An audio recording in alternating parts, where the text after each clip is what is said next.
6h33. Jornal da CBN, segunda edição. O Jornal da CBN, segunda edição, conversa hoje com o terceiro colocado na corrida presidencial, Ciro Gomes, do PDT, que vai conversar comigo, com a Camila Olivo e também com o Kennedy Alencar. Como vai, ministro, tudo bem? Boa noite. Boa noite, Roberto. Um abraço a você e a toda a gente brasileira que está nos ouvindo na CBN. Um abraço para o Kennedy e para a Camila. Nós temos o governo de Jair Bolsonaro. Bolsonaro ganhou a eleição no seu segundo turno. O senhor chegou a dizer que um país que elege o Bolsonaro, o senhor não compreende tanto mais, mas de qualquer modo ele está eleito.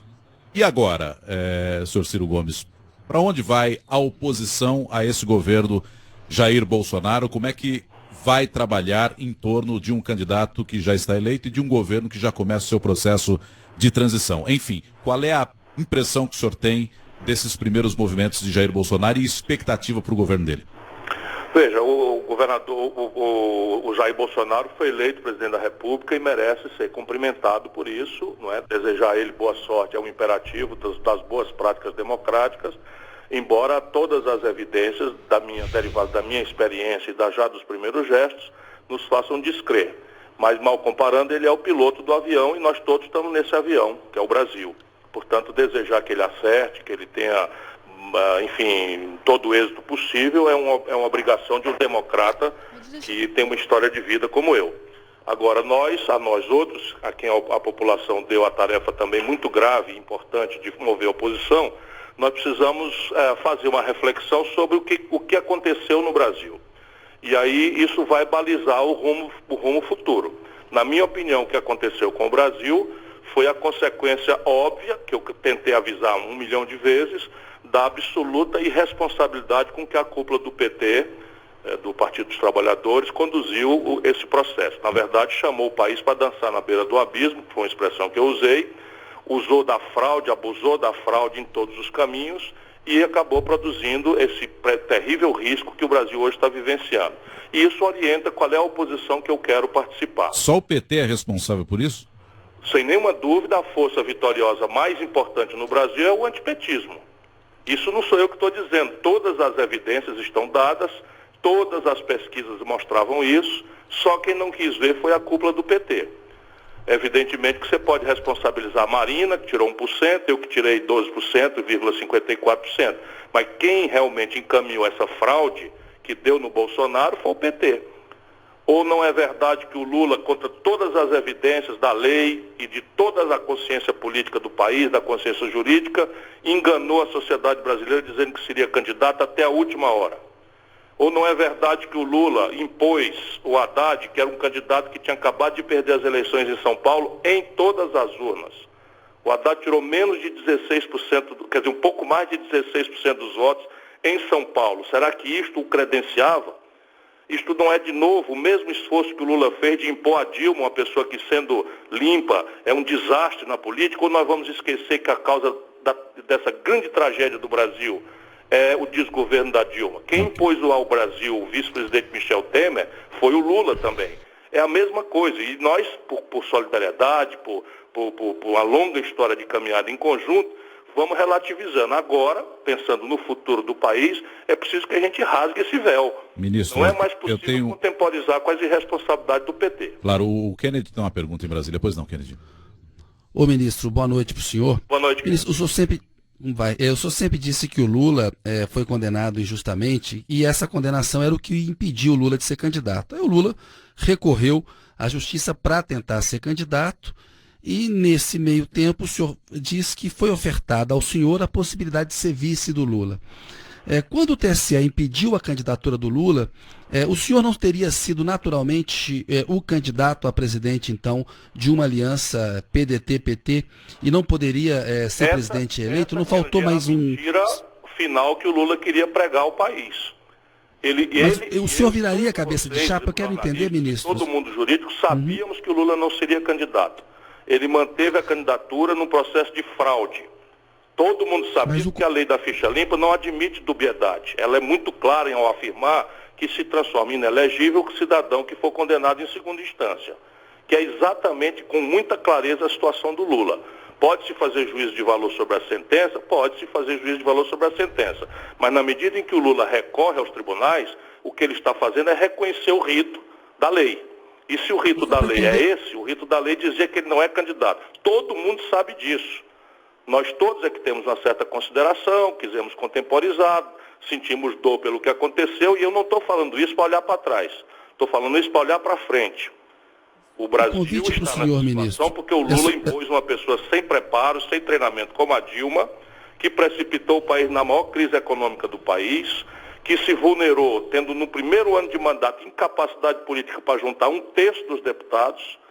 É o Lula que escolhe unilateralmente o Michel Temer, nós tudo engolindo, e isso acabou corrompendo o Lula, Kennedy. Mas eu só quero entender o convite para o senhor, ministro. Se o convite, quando ele convidou o senhor para ser vice ele me convidou para dele, fazer essa fraude junto com ele. eu sei, mas estava subentendido que se ele não fosse candidato, o senhor assumiria a cabeça de chapa, ou a cabeça de chapa seria do PT e o senhor seria vice? É evidente que ele estava querendo me enganar pela 9ª vez, imaginando que as outras 8 vezes que ele me enganou foi porque eu me deixei enganar. Apenas eu penso no país e engoli. O senhor não acredita que viraria cabeça de chapa? Porque eles entregaram o Brasil ao Bolsonaro. Tá, mas o senhor não acreditou que pudesse virar cabeça de chapa, é isso? Eu sempre soube que aquilo que o Lula estava encaminhando era uma fraude. E alguém aceitar participar dessa fraude, sairia um presidente absolutamente miúdo, que foi o que eu disse. O Haddad aceitou essa farsa, olha no que deu. É por isso que o senhor não declarou voto em Haddad? É porque eu não quero mais fazer campanha para o PT em nenhuma circunstância, só a força agora. Agora, candidato, aqui é Camila, boa noite, candidato, ex-candidato, né, ministro. Muitas das críticas que o senhor tem recebido nos últimos dias, ou que recebeu ao longo dessa campanha do segundo turno, uma delas pelo senhor ter se ausentado do país nesse momento, e de que o senhor, a democracia, uma das críticas é de que a democracia estaria sob risco com uma candidatura colocada como autoritária. E o senhor citou várias vezes aí que o futuro do Brasil é a sua maior preocupação. Esse antipetismo também de sua parte não poderia ter sido deixado de lado em prol da defesa de uma democracia? Só que é fraude de novo. A democracia brasileira pode estar em risco para o futuro.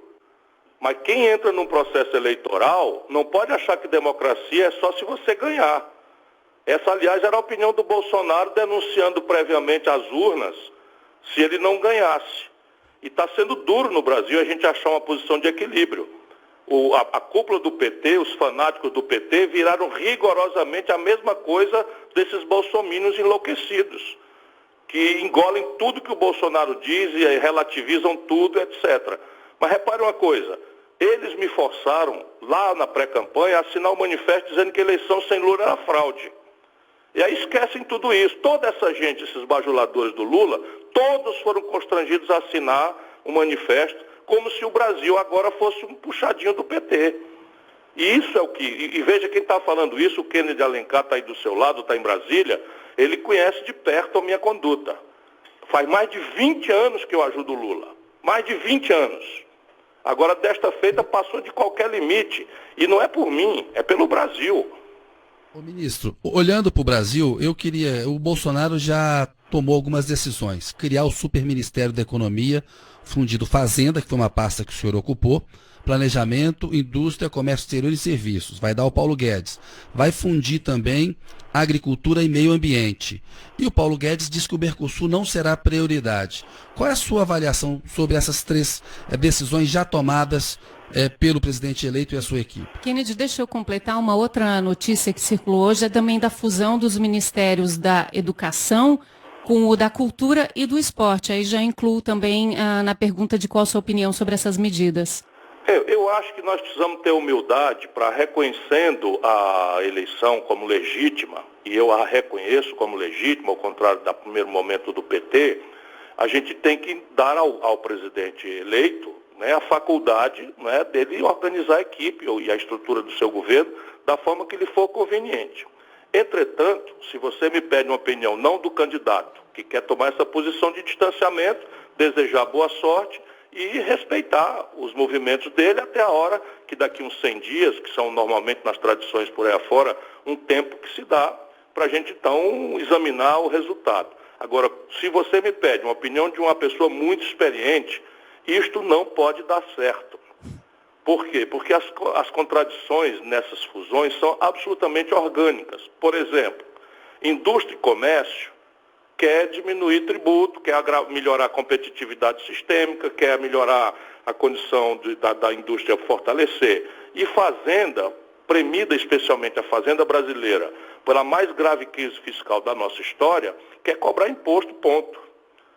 E quando eu fui ministro da Integração Nacional, aquilo ali já é responsável da defesa civil, a questão da infraestrutura hídrica, perímetro de irrigação, passando por desenvolvimento regional, por obras e operações como a transição do São Francisco. Me disseram que o presidente Bolsonaro, eleito, está pretendendo juntar mais turismo e cidades. Só quem de fato nunca administrou um pequeno estabelecimento pode acreditar que uma coisa dessa vai dar certo. Agora, fala-se muito também, ministro, a respeito da indicação de Sérgio Moro para um superministério da Justiça. Como é que o senhor avalia o nome do juiz Sérgio Moro para um cargo como esse? Eu acho que o Sérgio Moro devia aceitar logo, porque o Sérgio Moro não é um juiz, o Sérgio Moro é um político que tem sistematicamente fraudado a sua toga com intrusões na política brasileira. De maneira que ele devia assumir essa vocação e assumir logo esse ministério. E vamos para que ele mostre ao Brasil como é que ele pode de fato ajudar sem o arbítrio do judiciário. Kennedy? Ô ministro, o senhor já falou que o antipetismo foi uma das causas principais aí da eleição do Bolsonaro, né? E essa pauta da corrupção, ela teve em discussão nos últimos anos no Brasil. Lá na Itália, nos anos 90, a gente teve a Operação Mãos Limpas, que abalou muito o prestígio da classe política tradicional e resultou na vitória do Silvio Berlusconi. Aqui a gente tem a Lava Jato, que também tem um impacto semelhante ao abalar a credibilidade da classe política como um todo e abrir espaço para o Bolsonaro, que se apresenta como um candidato contra o sistema, um candidato da ruptura, mas foi deputado durante muito tempo. O senhor vê alguma semelhança entre o que aconteceu nas Mãos Limpas e o que aconteceu na Lava Jato, abrindo caminho para o Bolsonaro? Até porque o Sérgio Moro se orienta pelo mapa da Operação Mão Limpa na Itália. Eu já conheci artigos do juiz Sérgio Moro antes da Operação Lava Jato, ele fazendo a apologia daquelas instrumentos, inclusive vazamento, que no Brasil são vazamentos para a imprensa que são ilegais, ele defendia em artigos. E ele se pautou rigorosamente por isso. Mas se a gente imaginar que foi a Lava Jato que causou essa debacle, nós não estamos percebendo o fenômeno correto.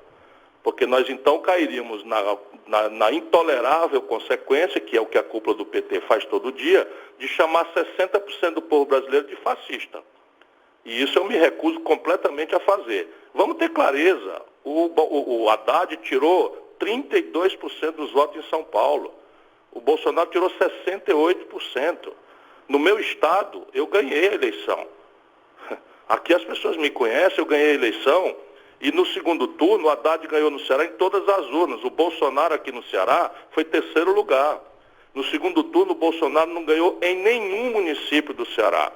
E as Mãos Limpas, ou a Lava Jato, vale para todos.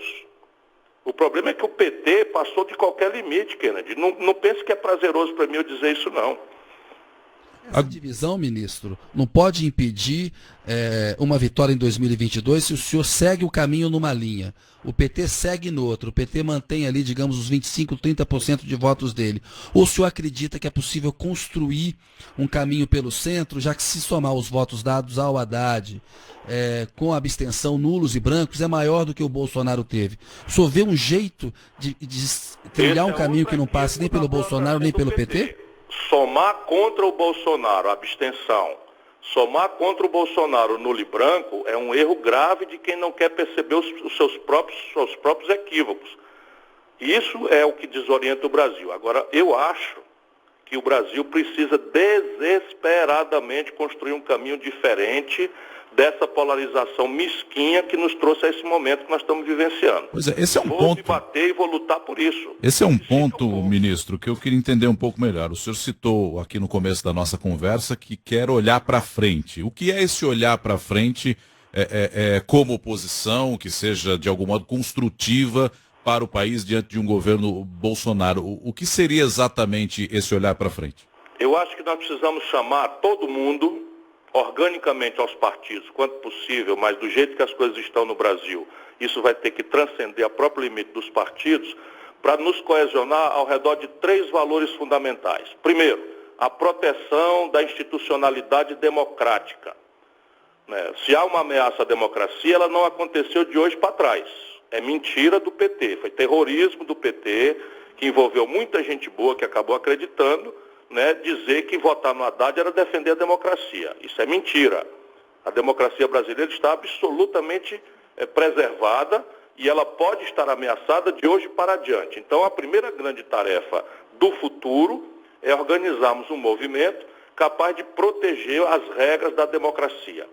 Segundo, proteger o interesse nacional, porque a agenda que vem por aí é uma agenda que internacionalizará de forma insustentável os essenciais pilares da economia brasileira, como o Banco do Brasil, Caixa Econômica e Petrobras.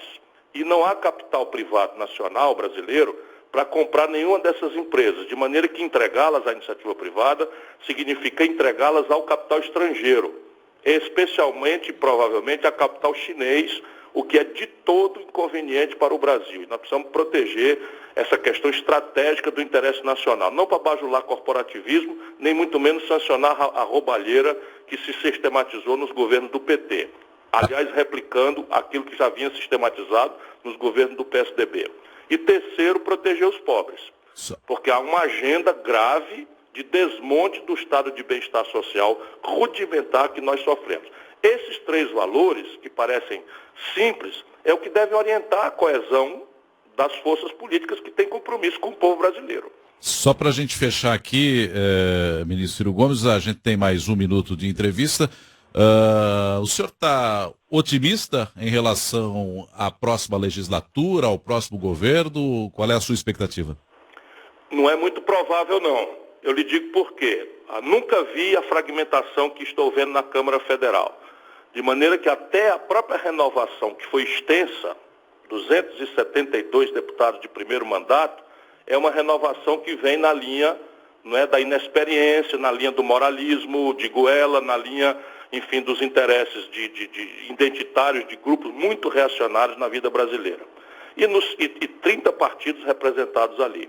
No Senado há uma renovação de 86%, que teoricamente poderá ser potencialmente uma coisa boa, mas vai ser muito difícil construir consensos ou mesmo hegemonias claras, o que significará um componente a mais na soma de potenciais de crise que o governo Bolsonaro começa.